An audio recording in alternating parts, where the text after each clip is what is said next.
একটার পর একটা খুন হচ্ছে। লাশগুলোকে এমনভাবে পুড়িয়ে ফেলা হচ্ছে যে লাশের পরিচয় শনাক্ত করা যাচ্ছে না। কে এই খুনি আর কেনই বা খুন করছে? খুনের পরে লাশগুলোকে কেন এমনভাবে পুড়িয়ে ফেলা হচ্ছে? এর কিছুই পুলিশ আবিষ্কার করতে পারছে না। প্রতিটি দৃশ্যে একটা সাসপেন্স থেকে যাচ্ছে। পুরো মুভিটা জুড়ে টুইস্ট আর টুইস্ট। আসল রহস্য খুঁজে পাওয়াই যেন দায়। আজকে এক্সপ্লেইন করতে যাচ্ছি 2025 সালে মুক্তি পাওয়া crime thriller Tamil movie 11। Welcome to Cinetel Bangla. কেউ একজন গভীর রাতে জঙ্গলে গাড়ি থেকে একটা লাশ বের করে লাশটিকে পেট্রোল দিয়ে পুড়িয়ে দিচ্ছে। সিনেমার শুরুটা হয় এমনই একটা দৃশ্য দিয়ে। এর পরের দৃশ্যেই দেখা যায় চেন্নাইয়ের একটা ফাইন্যান্স ব্যাংকে ডাকাত এসে টাকা আর স্বর্ণালংকার সব লুট করে নিয়ে যায়। এই হচ্ছে আরভিন্দন, পুলিশের অ্যাসিস্ট্যান্ট কমিশনার। ডাকাতির এই ঘটনা আরভিন্দনকে জানালে সে ইনস্ট্যান্ট ডাকাতদের আস্তানায় চলে যায়। এখন কথা হলো, আরভিন্দন এত জলদি ডাকাতদের খুঁজে পেল কিভাবে? আসলে এই ডাকাত দল চেন্নাইয়ের বেশ কয়েকটি ফাইন্যান্স কোম্পানিতে ডাকাতি করছিল। এজন্য আরভিন্দন ফাইন্যান্স কোম্পানির টাকা আর স্বর্ণালংকারের জিপিএস ট্র্যাকার সেট করে রেখেছিল, যার কারণে সে ইজিলি ডাকাতদের খুঁজে বের করতে পারে। এরপর সে ডাকাতদের মেরে তাদেরকে অ্যারেস্ট করে আর স্বর্ণালংকার উদ্ধার করে। এরপর আরভিন্দনকে মাদকের কেসের দায়িত্ব দেয়া হয় আর ওই খুনের দায়িত্ব দেয়া হয় এসিপি রঞ্জিত কুমারকে। হঠাৎ করে রঞ্জিত কুমার একদিন অ্যাক্সিডেন্ট করে, যার কারণে ওই খুনের দায়িত্ব আরভিন্দনকে দেওয়া হয় আর তাকে সাহায্য করার জন্য এসআই মনোহরকে দেওয়া হয়। তারা কেসের তদন্ত শুরু করে। একদিন সকালে আরভিন্দন অফিসে যাবে, পথে তার গাড়ি নষ্ট হয়। সে অন্য একটা গাড়ির জন্য অপেক্ষা করছিল। এমন সময় এই মেয়েটি আসে। এখানে একটা কাহিনী আছে। একদিন আরভিন্দন রেস্টুরেন্টে বসেছিল আর এই মেয়েটি একটি ছেলের সাথে দেখা করতে এসেছিল। ছেলেটির গ্রে কালারের একটা শার্ট পরে আসার কথা। আনফরচুনেটলি আরভিন্দনও সেদিন গ্রে কালারের শার্ট পরা ছিল। এই মেয়েটি আরভিন্দনকে দেখে পছন্দ করে ফেলে। সে গিয়ে আরভিন্দনকে বলে, হাই প্রীতম। আরভিন্দন বলে, তুমি যাকে খুঁজছো আমি সে না। আরভিন্দনকে তার নাম জিজ্ঞেস করে, কিন্তু আরভিন্দন বলে, কে তুমি আর আমার কাছে কি চাও? ঠিক তখনই ওই গ্রেফতার হওয়া ডাকাত দলের কিছু লোক আরভিন্দনের উপর অ্যাটাক করে। সে তাদেরকে মেরে শায়েস্তা করে আর সেখান থেকে চলে যায়। তারপর মেয়েটি যে ছেলেটির সাথে দেখা করতে গিয়েছিল সে এসে বলে, সরি সঞ্জনা, দেরি হয়ে গেল। মেয়েটি তাকে বলে, আপনি দেরিতে এসে ভালোই করেছেন। এদিকে সঞ্জনা আরভিন্দনের প্রেমে হাবুডুবু খেতে শুরু করে। তো যাই হোক, আরভিন্দন তার সাথে যেতে যায় না, কিন্তু সময় মতো অফিসেও যেতে হবে, তাই সে সঞ্জনার সাথে যেতে রাজি হয়। এরপর আরভিন্দন হাসপাতালে রঞ্জিত কুমারকে দেখতে যায়। সেখানে রঞ্জিত কুমারের স্ত্রীকে বলে, আপনি চিন্তা করবেন না, সে তাড়াতাড়ি সুস্থ হয়ে উঠবে আর তার কেসের দায়িত্ব আমি সামলাবো। সে তাকে জিজ্ঞেস করে এই কেসের জন্য রঞ্জিত কুমার কোনো ডায়েরি বা নোট লিখেছে কিনা। তার ওয়াইফ বলে সে তেমন কিছু পায়নি, এমন কিছু পেলে আরভিন্দনকে জানাতে বলে। এর পরের দৃশ্যে দেখা যায় অনেক রাতে তুমুল বৃষ্টি হচ্ছে। একজন লোক স্টেশনে গাড়ির জন্য অপেক্ষা করছিল। এখানে সেই প্রথম রাতের গাড়িটার মতো সেম একটা গাড়ি আসে। গাড়ি থেকে মুখোশ পরা একটা লোক বের হয়ে অপেক্ষা করতে থাকা ওই লোকটির সামনে দাঁড়ায় আর তাকে একটা ইলেকট্রিক শক দেয়। এরপর সেখান থেকে চলে যায়। পরের দিন সেম প্যাটার্নে আরেকটি পোড়ানো লাশ পাওয়া যায়। ফরেনসিক ডাক্তার তাদের জানায় যে লাশকে আগে গুলি করে মেরে তারপরে চালিয়ে দেওয়া হয়েছে আর লাশের বডিতে অ্যাঙ্কেল সার্জারি করা একটা প্লেট পাওয়া গেছে। এটা হয়তো 4-5 মাস আগে অপারেশনের পর লাগানো হয়েছে। আরভিন্দন প্লেটটা নিয়ে একজন ডাক্তারের কাছে যায়। যাদের এই সার্জারি হয়েছে তাদের সবার একটা লিস্ট দিতে বলে। যাওয়ার সময় সে দেখে মনোহর ওই হাসপাতাল থেকেই বের হয়ে যাচ্ছে। সে ডাক্তারের কাছে জানতে পারে মনোহর নাকি অনেক দিন ধরেই হার্টের একটা কঠিন রোগে আক্রান্ত। দ্রুত তার হার্ট ট্রান্সফার না হলে সে বেশি দিন বাঁচবে না। বাট এটা সে মনে মনে রাখে, মনোহরকে বুঝতে দেয় না। এরপর সার্জারি হওয়া সব লোকের লিস্ট তৈরি করা হয়। সেখান থেকে যাদের বয়স 30-এর কাছাকাছি সেরকম 7 জনকে পাওয়া যায়। আরভিন্দন আর মনোহর এক এক করে সবার কাছে যেতে থাকে। সবার শেষে সুধাকার নামে একজনের কাছে যায়। ওখানে আরভিন্দন সুধাকারের কাছে এক গ্লাস পানি চায়। আরভিন্দনের সুধাকারকে কেমন যেন সন্দেহ হচ্ছিল আর তার আচরণও সন্দেহজনক মনে হচ্ছিল। এরপর তারা সেখান থেকে চলে যায়। এদিকে সঞ্জনা আরভিন্দনকে একটা রেস্টুরেন্টে দেখা করতে বলে আর সে আরভিন্দনকে প্রপোজ করে, বলে যে আমিও লাভ অ্যাট ফার্স্ট সাইটে বিশ্বাস করতাম না, কিন্তু তোমাকে প্রথমবার দেখার পরই ভালোবেসে ফেলেছি। আই লাভ ইউ, আমি সারা জীবন তোমার সাথে থাকতে চাই। আরবিন্দন এসব পাত্তা না দিয়ে তাকে ফ্যামিলির পছন্দে বিয়ে করতে বলে। কয়েকদিন পর একটা ভবনের মতো ঠিক একইভাবে পোড়ানো একটা লাশ পাওয়া যায়। আরবিন্দন পুলিশকে জিজ্ঞেস করে থানায় কেউ কোনো অভিযোগ নিয়ে এসেছিল কিনা। তারা বলে একটা পাগল এসেছিল, কি আবোল তাবোল বলছে যে আমি দেখেছি একটা মেয়েকে কোট পরা একটা ছেলে খুন করেছে।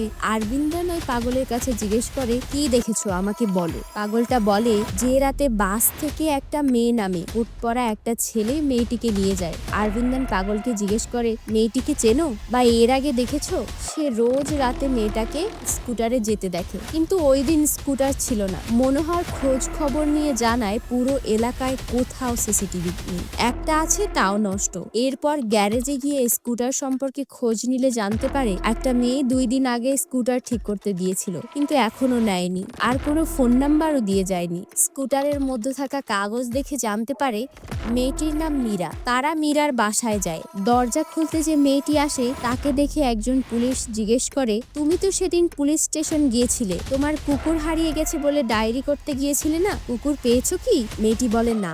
মেয়েটিকে নার্ভাস লাগছিল। আরবিন্দন তাকে জিজ্ঞেস করে তুমি বললে তোমার বাসায় কুকুর আছে, কিন্তু সোফায় কোথাও কুকুরের চুল নেই, পুলিশকে মিথ্যা কথা কেন বলছো, জবাব দাও। মনোহর রুমের মধ্যে ডাক দেয়। সেখানে গিয়ে দেখতে পায় দেয়ালে অনেকগুলো টুইন ছবি, আর সেগুলোর মধ্যে টুইন বার্ডস নামের একটা স্কুলের ছবি, আর সেখানে সব স্টুডেন্ট ছিল টুইন। এটা দেখে তো অবাক যে এক স্কুলে এত টুইন বাচ্চা কিভাবে সম্ভব। আরবিন্দন এই সেম টুইন বার্ডস স্কুলের ছবি সুধাকরের বাসায়ও দেখেছিল সেদিন। আরবিন্দন বুঝে যায় যে কিছু একটা ঘাপলা আছে। এরপর এদের দুইজনকে আলাদা আলাদা ভাবে জিজ্ঞাসাবাদ করা হয়। এই ছেলেটা বলে আসলে স্যার আমার নাম সুরিন্দর, আমার ভাইয়ের নাম সুধাকর, আমরা দুজন যমজ ভাই। ও একটা ট্রাভেল এজেন্সিতে কাজ করে। একদিন রাতে ও আমাকে মেসেজ করে যে আমার কিছু কাজ বাকি আছে, তুমি শুয়ে পড়ো, আমার দেরি হবে আসতে। ওই দিন সকাল হয়ে যায় কিন্তু সে আসেনি, ফোনও অফ।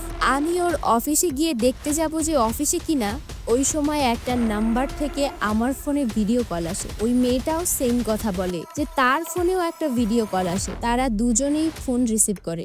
সুরিন্দর দেখে যে তার ভাইকে বেঁধে রেখে এক লোক বন্দুক ধরে আছে। ওই তারা নামের এই মেয়েটিও দেখে মীরাকে বেঁধে রেখে একটা লোক বন্দুক ধরে আছে। সে তাদেরকে বলে যে এই খবর পুলিশকে বললে ওদের ভাই বোনকে জানে মেরে ফেলবে। তারা বেশ ভয় পেয়ে যায়। আর এইটাই সেদিন পুলিশকে সে জানাতে গিয়েছিল, কিন্তু তারা নামের মেয়েটি পুলিশ স্টেশনে গেলে ওই লোক ফোন দিয়ে মীরাকে মেরে ফেলার হুমকি দেয়। আমার কথা না মানলে মীরাকে মেরে ফেলবো, এই জন্যই সেদিন ওই মিথ্যা কুকুরের কাহিনী বলেছিল। ওই কিলারটা ওদের দুইজনকে রেল স্টেশনের পিছনে যেতে বলছিল। ওরা দুইজন সেখানে গেলে হঠাৎ অজ্ঞান হয়ে যায়। জ্ঞান ফিরলে দেখে যে তারা একটা কনস্ট্রাকশনের মধ্যে আছে, আশেপাশে কোনো মানুষজন নেই। দুজনের নাম্বারেই আলাদা আলাদা ভিডিও কল আসে। ওরা দেখে ওই লোকটা ওদের ভাই বোনকে অনেক টর্চার করছে। ওরা ওদের ভাই বোনের প্রাণ ভিক্ষা চায়। ওদেরকে বলা হয় তোদের ভাই বোনকে ছেড়ে দেওয়া হবে, এজন্য একটা কাজ করতে হবে। সামনে একটা ঘরের মধ্যে একজন লোককে বেঁধে রাখা আছে, আর পাশেই একটা বন্দুক রাখা।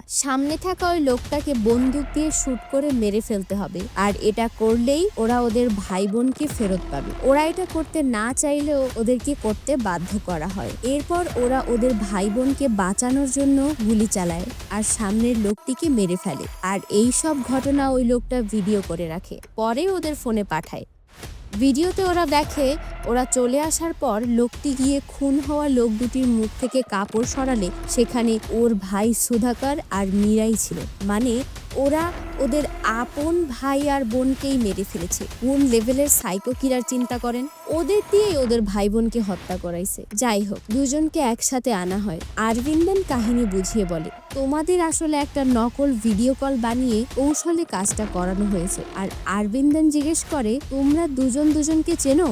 ওরা বলে চিনি না। এরপর টুইন বার্ডস স্কুলের ছবি দেখিয়ে বলে এই ছবিটা তোমাদের দুজনের ঘরেই পাওয়া গেছে, এখন বলো একজন আরেকজনকে চেনো কিনা। এরপর ওরা চিনতে পারে। আরবিন্দন বলে এবার আমার কথা শোনো, চাইলে ও নিজেও মারতে পারতো, কিন্তু তোমাদের দিয়েই কাজটা করেছে। মনে হচ্ছে কোনো পুরনো শত্রুতা আছে, চিন্তা করে বলো তো এর মধ্যে কেউ তোমাদের শত্রু ছিল কিনা। চিন্তা ভাবনা করে ওরা ছবির একটা ছেলেকে দেখিয়ে বলে বেঞ্জামিন। এর মধ্যে মনোহর মেয়েটির ফোনে একটা সেলফি খুঁজে খুঁজে পায়, যেটায় সঞ্জানা ছিল। এরপর তাকে জিজ্ঞেস করে এই মেয়েটিকে চেনো কিভাবে। মেয়েটা বলে ওরা হলো সঞ্জানা আর আঞ্জানা, ওরাও আমাদের ক্লাসমেট ছিল। হঠাৎ সেদিন শপিং মলে ওদের সাথে দেখা হয়েছিল। ওই স্কুলে পড়ার সময় কি হয়েছিল সব ঘটনা আরবিন্দন জানতে চায়, আর ওরা সব বলে। এরপর ওদের যেতে দেয় আর খুনিকে না পাওয়া পর্যন্ত ওদের চুপ থাকতে বলে। আরবিন্দন মনোহরকে বলে ওদের কথা অনেকটা সত্য আর অনেকটা মিথ্যা, ওই স্কুলে গিয়ে খোঁজ নিলেই সত্যটা জানা যাবে। মনোহর বলে যে স্যার, তাহলে কি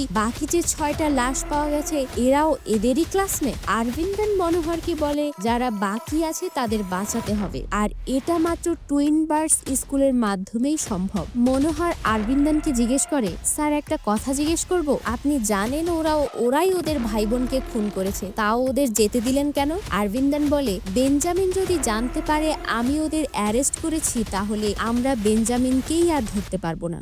এরপর আরবিন্দন টুইন বার্ডস স্কুলের প্রধান শিক্ষকের কাছে যায়, তাকে বলে ম্যাম, চেন্নাইয়ে একজন সিরিয়াল কিলার 8 জনকে মার্ডার করেছে, আর এই সব ব্যক্তি টুইন বার্ডস স্কুলের আর একই ক্লাসে। এটা শুনেই ম্যাম বলে বেঞ্জামিন। ম্যাম পিছনের সব কাহিনী বলা শুরু করে। আমিও আমার হাজবেন্ড মিলে টুইন বার্ডস স্কুল খুলি, কয়েক বছরেই বেশ নাম ডাক হয়ে যায়। আর আমার হাজবেন্ড একটা বিজনেস স্ট্র্যাটেজি ফলো করেছে, সেটা ছিল প্যারেন্টসদের এক সন্তানের ফি দিতে হতো আর অন্যজন ফ্রিতে পড়তে পারতো। আর এই খবর শুনেই অনেক প্যারেন্টসই তাদের বাচ্চাদের আমাদের স্কুলে ভর্তি করায়। একদিন চেন্নাইয়ে একটা চেস টুর্নামেন্ট হয় আর ওখানেই আমার সাথে বেঞ্জামিনের পরিচয় হয়। বেঞ্জামিন ছিল টুর্নামেন্টের উইনার, আর তার সাথে তার যমজ ভাই ফ্রান্সিসের সাথেও পরিচয় হয়। আমার হাজবেন্ড বেঞ্জামিনকে আমাদের স্কুলে ভর্তি করিয়ে আরো সুনাম অর্জনের চিন্তা করে, আর এজন্য ওদের প্যারেন্টসদের সাথে দেখা করতে যাই। কিন্তু গিয়ে জানতে পারি ওরা অনাথ, ওদের বাবা মা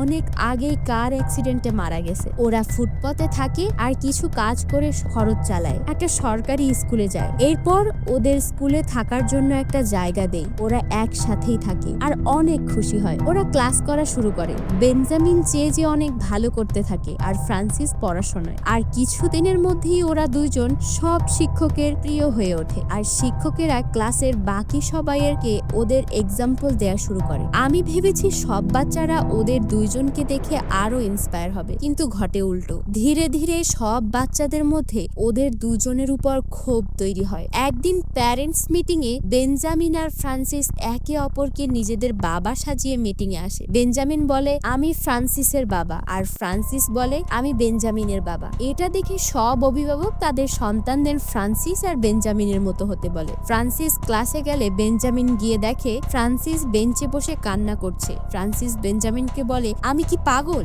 সবাই আমাকে পাগল বলছে। আর এতে বেঞ্জামিন ক্ষিপ্ত হয়ে সবার সাথে মারপিটে জড়িয়ে পড়ে, আর আমরা বেঞ্জামিনকে শাস্তি দেই যাতে পরে আর এমনটা না ঘটে। কিছুদিন পরে দিল্লিতে অল ইন্ডিয়ান চেস টুর্নামেন্ট শুরু হয়, আর আমার হাজবেন্ড সেখানে বেঞ্জামিনের নাম দেয়। আমিও একজন ন্যাশনাল চেস প্লেয়ার, এজন্য প্রতিদিন সন্ধ্যায় আমি বেঞ্জামিনের সাথে চেস প্র্যাকটিস শুরু করি, কিন্তু ও বারবার হেরে যাচ্ছিল। এভাবে খেললে কিছুই হতো না। আমি বললাম আমি স্যারকে জানিয়ে দেব, তোমার নাম ক্যান্সেল করে দিতে বলবো, কিন্তু বেঞ্জামিন আরেকটা গেমের জন্য অনেক অনুরোধ করে। পরে আরেকটা গেম খেললে বেঞ্জামিন আমাকে হারিয়ে দেয়। ওই দিন আমি ওর স্ট্র্যাটেজি বুঝে ফেলি। আমাদের প্ল্যান এ আর ব্যাকআপ প্ল্যান বি থাকে, কিন্তু বেঞ্জামিনের ব্যাকআপ প্ল্যান সিও মাথার মধ্যে থাকে। ম্যাম ওকে জিজ্ঞেস করে তাহলে তুমি রোজ আমার সাথে কেন হেরে যেতে? বেঞ্জামিন বলে আপনি আমার মায়ের মতো, আর মাকে কিভাবে হারাই। এর মধ্যে কারেন্ট চলে যায় আর বেঞ্জামিন দৌড়ে ফ্রান্সিসের কাছে চলে যায়। দেখে ফ্রান্সিস চিৎকার করে কান্না করছিল। ফ্রান্সিস ছোটবেলা থেকে একটা রোগে আক্রান্ত, নিক্টোফোবিয়া, মানে এই রোগে আক্রান্তরা অন্ধকারকে ভয় পায় আর অন্ধকারে এদের ফোবিয়া হয়। এর মধ্যে বেঞ্জামিনের দিল্লি যাওয়ার ডেট চলে আসে, কিন্তু বেঞ্জামিন ফ্রান্সিসকে নিয়ে অনেক চিন্তা করে যে ও কিভাবে আমাকে ছাড়া থাকবে। ম্যাম বেঞ্জামিনকে ভরসা দিয়ে বলে আমি আছি তো, আমি ফ্রান্সিসের খেয়াল রাখবো। কিন্তু এদিকে ক্লাসে ফ্রান্সিসের সহপাঠীরা তাকে একা পেয়ে খুবই উত্তপ্ত করত। বেঞ্জামিন ট্রফি নিয়ে আসে। বেঞ্জামিন আবার মারপিট করবে ভেবে ফ্রান্সিস বেঞ্জামিনকে এসব বলে না। ওই দিন ওদের বার্থডে ছিল আর সবার ল্যাব ডে। ফ্রান্সিস যায় ফিজিক্স ল্যাবে আর বেঞ্জামিন বেঞ্জামিন যায় কেমিস্ট্রি ল্যাবে। এই সময় দুইজন ম্যাম ফ্রান্সিসের নিক্টোফোবিয়া রোগ নিয়ে আলোচনা করে, আর এটা ওদের একজন সহপাঠী শুনে ফেলে। ফ্রান্সিসের সাথে মজা নেয়ার জন্য সবাইকে ব্যাপারটা জানিয়ে দেয়। এরপর ফ্রান্সিস ল্যাবে গেলে ওরা দরজা বন্ধ করে লাইট অফ করে দেয়, আর ফ্রান্সিস চিৎকার করা শুরু করে। বেঞ্জামিন শব্দ পেয়ে দ্রুত সেখানে আসে, কিন্তু দরজা বন্ধ থাকায় সে কিছুই করতে পারে না। আর বেশি সময় অন্ধকারে থাকার ফলে ফ্রান্সিস মারা যায়। বেঞ্জামিনের জীবন একদম এলোমেলো হয়ে যায়। ফ্রান্সিসকে হারানোর শোক ও কাটিয়ে উঠতে পারছিল না। সারাক্ষণ ফ্রান্সিসের কবরের পাশে বসে কান্না করতে থাকে। চার্চের নান বেঞ্জামিনের অবস্থা দেখে স্যারকে বলে, বেঞ্জামিনের জায়গা পরিবর্তন করাটা জরুরি। আমি বেঞ্জামিনকে আমার কাছে নিয়ে যেতে চাই, এখন আপনার অনুমতি দরকার। বেঞ্জামিনের সাথে কথা বলেছি। বেঞ্জামিনকে ওই নান তার কাছে নিয়ে যায়। স্যার বেঞ্জামিনকে বলে, বেঞ্জামিন জীবন নতুন করে শুরু করো, যা হয়েছে তা ভুলে যাও। তুমি অনেক ভালো চেস প্লেয়ার, অনেক ভালো কিছু করতে পারবে। বেঞ্জামিন কোনো কথার উত্তর না দিয়েই চলে যায়। ম্যাম স্যারকে বলেছিল আমরা সব পুলিশকে বলে দেই, কিন্তু স্যার তার স্কুলের রেপুটেশনের জন্য তাতে রাজি হয়নি, আর এটা বেঞ্জামিন শুনে ফেলেছিল, তাই সে স্যারের সাথে কোনো কথা বলেনি। এরপর ওই স্কুলে আগুন লেগে সব পুড়ে ধ্বংস হয়ে যায়, আর এই শোকে তার হাজবেন্ড পাগল হয়ে মদ খাওয়া শুরু করে, আর অতিরিক্ত মদ্যপান করতে করতে একদিন মারা যায়। আরভিন্দান বাকিদের ডিটেলস চায়। ম্যাম তাকে বাচ্চাদের ভর্তি কাগজ দিয়ে দেয়। আরভিন্দান আবিষ্কার করে যাদের খুন করা হয়েছে তাদের প্রত্যেককে তাদের বার্থডেতে মারা হয়েছে, কেননা ফ্রান্সিসও তার জন্মদিনেই মারা গিয়েছিল। এখন সানজানা আঞ্জানা আর ধীরেন ধীরাজই বাকি আছে, ওদের বাঁচাতে হবে। সানজানা আঞ্জানাকে মনোহরের বাসায় নিয়ে যায় যাতে বেঞ্জামিন ধরতে না পারে। এরপর আরভিন্দান ধীরেন ধীরাজকে খুঁজতে শুরু করে, কিন্তু কোথাও তাদের খুঁজে পায় না। আর এরই মধ্যে আবার একটা পোড়ানো লাশ পাওয়া যায়। আরভিন্দানকে তার বস জিজ্ঞেস করে যে এটা ধীরেন না ধীরাজ তাও জানি না, তোমাকে কেসের দায়িত্ব দিলাম, কিছুই করতে পারছো না। আরভিন্দান বলে, স্যার এটা ধীরেন, ওই দিন যারা ফিজিক্স ল্যাবে ছিল তাদেরকেই বেঞ্জামিন মেরে ফেলছে, আর ধীরেনই ওদিন ফিজিক্স ল্যাবে ছিল। তার বস বলে, ডিজিপি কে কি জবাব দেব? আরভিন্দান শেষবারের মতো একটা সুযোগ চায়। আর এদিকে রঞ্জিত কুমার সুস্থ হয়ে ওঠে। আরভিন্দান তার সাথে দেখা করতে যায়। রঞ্জিত কুমার আরভিন্দানকে বলে, জানো আমার অ্যাক্সিডেন্টটা আসলে প্ল্যান করা ছিল। আমি একটা ভুল ইনফরমেশন পাই, আর সেখানে যাওয়ার পথে একটা কালো গাড়ি সামনে আসে। হঠাৎ গাড়িটা সরে গেলে আমি অ্যাক্সিডেন্ট করি, আর আমাকে যে হাসপাতালে নিয়ে গিয়েছিল সে ওই গাড়িতে থাকা লোকটাই, তার নাম বেঞ্জামিন। আরভিন্দান বলে, যে আপনাকে মারতে চায় সেই আবার আপনাকে হাসপাতালে নেবে কেন? তিনি বলে যে জানি না কেন। আরভিন্দান তাকে সিগারেট অফার করে, সে অসম্মতি জানায়। আরভিন্দান লাইটার দিয়ে একটা সিগারেট জ্বালায়। এরপর ম্যাডাম আরভিন্দানকে ফোন দিয়ে বলে যে আজকে ফ্রান্সিসের মৃত্যুবার্ষিকী। আমি এই 8 বছরে যতবার ফ্রান্সিসের সমাধিতে ফুল দিতে গিয়েছি সেখানে আগে থেকেই বেঞ্জামিন একটা ফুল রেখে যেত। আমার বিশ্বাস আজকেও বেঞ্জামিন ফুল দিতে আসবে। 12টা বাজে একটা কালো গাড়ি আসে, মুখোশ পরা অবস্থায় বেঞ্জামিন। আরভিন্দান তাকে ধরার জন্য অপেক্ষা করছে। মুখোশ খুলতেই দেখা যায় এ তো মনোহর। কি রে ভাই, মনোহরই কি বেঞ্জামিন? কিন্তু এটা যে মনোহর তা আরভিন্দান দেখতে পায় না, শুধু আমরাই দেখি। এদিকে আরভিন্দান বন্দুক ধরে বেঞ্জামিনকে ধরতে গেলে সে আরভিন্দানকে মেরে সেখান থেকে পালিয়ে যায়। আরভিন্দান তার পিছু নেয়। হঠাৎ আরভিন্দান তাকে হারিয়ে ফেলে। এরপর সে সোজা মনোহরের বাসায় যায়, গিয়ে মনোহরকে বলে, বেঞ্জামিন আমাদের সব প্ল্যান বুঝে গেছে, সানজানা আঞ্জানা এখানে সেফ না। কিন্তু ঘরে যেতেই দেখে সানজানা আঞ্জানা বাধা, আর পেছন থেকে মনোহর তার মাথায় একটা আঘাত করে সেখান থেকে আঞ্জানাকে নিয়ে চলে যায়, আর সানজানাকে রেখে যায়। আরভিন্দানের হুঁশ আসলে সে সানজানাকে খুঁজতে থাকে, আর লোকেশন ট্রেস করে দেখতে পায় পুরনো একটা কনস্ট্রাকশন বিল্ডিং এ আছে ওরা। তারা সেখানে যায়, গিয়ে মনোহরকে ধরে ফেলে। আরভিন্দান সানজানাকে বন্দুক দিয়ে বলে, লিফটে বেঞ্জামিন নিচে নামছে, তুমি ওকে শুট করো। আর সানজানা গিয়ে চোখ বন্ধ করে লিফট খোলা মাত্রই গুলি চালায়, কিন্তু লিফটে ছিল আঞ্জানা, আর সে আঞ্জানাকেই নিজের হাতে মেরে ফেলল। এবার প্লেব্যাকে দেখানো হয় আরভিন্দানের বুকে লেখা ছিল ফ্রান্সিস, আর আরভিন্দান বলে সে নিজেই বেঞ্জামিন। কি রে ভাই, কি কাহিনী! এতক্ষণ ভাবলাম মনোহরই বেঞ্জামিন, এখন দেখছি আরভিন্দানই বেঞ্জামিন। এর মধ্যে রঞ্জিত কুমার সেখানে পৌঁছে যায়। মনোহরকে বলে বেঞ্জামিন কই, আর লিফট থেকে নামলেই সে বেঞ্জামিন মানে আরভিন্দানকে অ্যারেস্ট করে। তাহলে আরভিন্দান নিজেই বেঞ্জামিন? ওরে কাহিনী রে, যে বেঞ্জামিনকে খুঁজতেছিল সে নিজেই বেঞ্জামিন। এরপর আরবিন্দন বলে আমি প্রতিশোধ নেয়ার জন্যই আইপিএস অফিসার হই। আমার চেন্নাই ট্রান্সফার হয় আর আমি ফ্রান্সিসের ল্যাবের সবার ডিটেলস খুঁজে বের করি, কিন্তু সঞ্জানা আঞ্জানা আর ধীরেন ধীরাজকে খুঁজে পাচ্ছিলাম না। আর ওদের খুঁজে পাই টুইন বার্ডস স্কুলের মাধ্যমে। আর আমি কোনো প্রমাণ না রাখার জন্যই লাশ আগুন দিয়ে পুড়িয়ে ফেলতাম। আর কমিশনার যখন তোমাকে এই কেসের দায়িত্ব দিল, আমি কৌশলে তোমাকে অ্যাক্সিডেন্ট করিয়ে কেসের দায়িত্ব আমি নিয়ে নিলাম, যাতে কোনো সমস্যা না হয়। আমি ধীরেনকে পুড়িয়ে মেরে ফেলি। সবকিছু ঠিকভাবেই চলছিল, কিন্তু আমার সবচেয়ে ভুল ছিল তোমার সাথে দেখা করা। জানি না তুমি আমাকে কিভাবে ধরে ফেললে। তোমার লোক মনোহর আমার পিছু নিতে শুরু করে। আমি সঞ্জানাকে মেরে ফেললেই তুমি আমাকে ধরে ফেলতে, আর এই জন্যই আমি মনোহরকে এই গেমে ইনক্লুড করি। বেঞ্জামিন হয়ে কল দিয়ে মনোহরকে ভয় দেখাই, আর ওকেই বেঞ্জামিন সাজিয়ে ফুল দেওয়ার জন্য সমাধিতে পাঠাই, যাতে তোমার লোকের মধ্যে কনফিউশন তৈরি হয় আর মনোহর আমার কথা মেনে নেয়। ও আঞ্জানাকে কনস্ট্রাকশন বিল্ডিং এ নিয়ে যায়। আঞ্জানাকে আমি মেরে ফেলি। সবকিছু ঠিক চলছিল। মনোহরের এই খুনে কোনো দেনা পাওনা নেই। এখন রঞ্জিত কুমার বলে, এত বড় মাস্টার প্ল্যান সাজিয়েও কিভাবে ধরা খেলে তা কি জানো?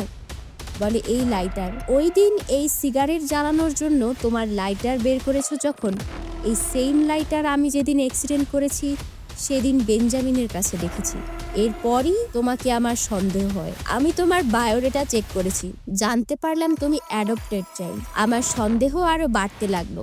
একদিন আমি তোমার ঘরে যাই আর গিয়ে দেখি সব জিনিস ডাবল। আমি যখন কনফার্ম হলাম তুমি বেঞ্জামিন, আমি তো শক। আমি তোমার ফোন ট্রেস করে এখানে পৌঁছে তোমাকে ধরে ফেলেছি। এক লাইটার তোমার পর্দা ফাঁস করে দিল। হঠাৎ ধীরেনের ভাই ধীরাজের সাথে রঞ্জিত কুমারের ধাক্কা লাগে, কিন্তু তাকে সেই ফাইন্যান্স ব্যাংক ডাকাতির সময় জেলে নিয়েছিল। তাকে জিজ্ঞেস করে, তুমি বের হলে কবে? ধীরেন বলে, স্যার আমি ধীরাজ। শুনেছি বেঞ্জামিন আজকে জেলে গেছে, ও আমার ভাইকে মেরে ফেলবে। মনোহর জিজ্ঞেস করে, তোমার জন্মদিন কবে? ধীরাজ বলে, আজ। ওরা দ্রুত জেলে পৌঁছায়। গিয়ে দেখে ধীরেনকে বেঞ্জামিন পানিতে ডুবিয়ে মেরে ফেলেছে। এখন বেঞ্জামিন বলে, আমি যখন ধীরেনকে খুঁজতেছিলাম তখন জানতে পারি ধীরেনকে ব্যাংক ডাকাতির জন্য জেলে পাঠানো হয়েছে। ওই দিন আমি বুঝে ফেলেছি আমার শেষ শিকার জেলের মধ্যে আছে। আমি অন্য একটা লাশ জ্বালিয়ে সবাইকে বলেছি এটা ধীরেনেরই লাশ। আমি তোমার সাথে দেখা করার পর বুঝেছি যে তুমিই আমাকে জেলের মধ্যে পৌঁছে দিতে পারো। আমি ওই দিন গাড়িতে খেয়াল করেছি তুমি আমার লাইটারটা খেয়াল করেছো, আর এই জন্যই তোমার সামনে ওই দিন লাইটার দিয়ে সিগারেট জ্বালাই। আমি একটা জাল ফেলেছি আর তুমি আমার জালে ফেসে গেছো। কি মাস্টার প্ল্যান রে বাবা! প্ল্যান এ বি সি সব একসাথে। এরপর বেঞ্জামিন 4-5টা ড্রাগ খেয়ে মারা যায়, আর এখানেই শেষ হয় এই অসাধারণ কাহিনী। তো কেমন লাগলো আজকের গল্প জানাতে ভুলবেন না। দেখা হবে অন্য কোনো ভিডিওতে। সে পর্যন্ত সবাই ভালো থাকুন, সুস্থ থাকুন। ধন্যবাদ।